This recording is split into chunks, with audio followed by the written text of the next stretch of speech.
कभी न कभी आपके दिमाग में यह सवाल जरूर आया होगा कि हमें नींद क्यों आती है और कैसे आती है। हम जब भी कुछ जरूरी काम करने लगते हैं तो हमें नींद आने लगती है। क्या नींद हमारे लिए इतना जरूरी है?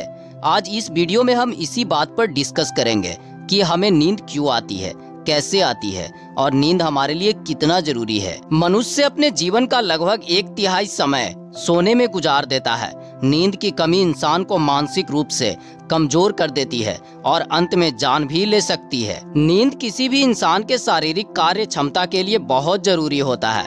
हर इंसान को जीने के लिए नींद बहुत जरूरी होता है। इंसान बिना कुछ खाए पिए कुछ महीने तक जीवित रह सकता है, लेकिन बिना सोए 11 दिन में इंसान की मौत हो सकती है। दरअसल सोने जागने की प्रक्रिया हमारे बॉडी के हार्मोनल रिएक्शन के जरिए कंट्रोल होता है।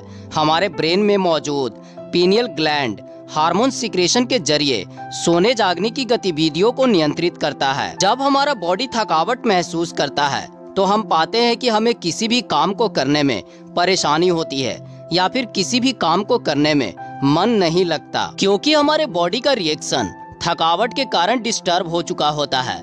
और तभी पीनियल ग्लैंड हार्मोन सिक्रेशन करके हमारे बॉडी को स्लीप मोड में लेकर चला जाता है, जिसके कारण हमें गहरी नींद आने लगती है। ये बहुत कम लोग जानते हैं कि हमारे बॉडी का रिएक्शन 1 सेकंड में 3 से 4 बार होता है और इसी रिएक्शन पर हमारे बॉडी द्वारा किए गए सभी कार्य निर्भर करते हैं, जैसे reading, teaching, speaking, writing, running, playing, dancing, everything. कुछ ऐसे भी लोग होते हैं जिनके बॉडी का रिएक्शन 1 सेकंड में 3 से 4 बार से कम होती है।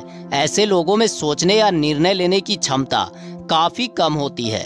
ऐसे लोग थकावट कम महसूस करते हैं। कुछ ऐसे भी लोग होते हैं जिनके बॉडी में रिएक्शन का दर 1 सेकंड में 3 से 4 बार से ज्यादा होता है।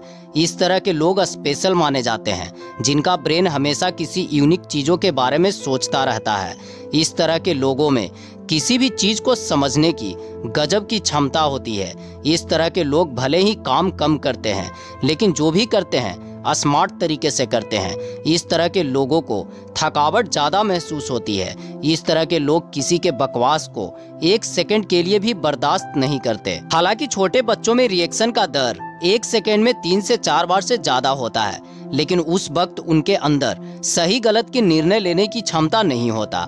यही कारण है कि वो काम कम करते हैं और बिगाड़ते ज़्यादा हैं। काम करने से थकावट होती है, लेकिन ज़्यादा सोचने से ज़्यादा थकावट होती है और इसी थकावट की वजह से हमें नींद आती है। ज़्यादा नींद आना भी इंसान के लिए नुकसानदायक होता है, जिसे बीमारी के रूप में जाना जाता है, जिसे स्लीपिंग डिसऑर्डर कहा जाता है। पर्याप्त नींद न लेना सेहत के लिए काफ़ी हानिकारक हो सकता है। हर आदमी को प्रतिदिन 7 से 8 घंटे की नींद लेनी चाहिए। अक्सर तनाव के कारण लोगों को नींद नहीं आती है। नींद न आने की वजह से भी थकावट महसूस होता है। हालांकि अगर थकान हर वक्त महसूस होने लगे तो ये समझ लेना चाहिए कि इम्यून सिस्टम काफ़ी कमज़ोर है।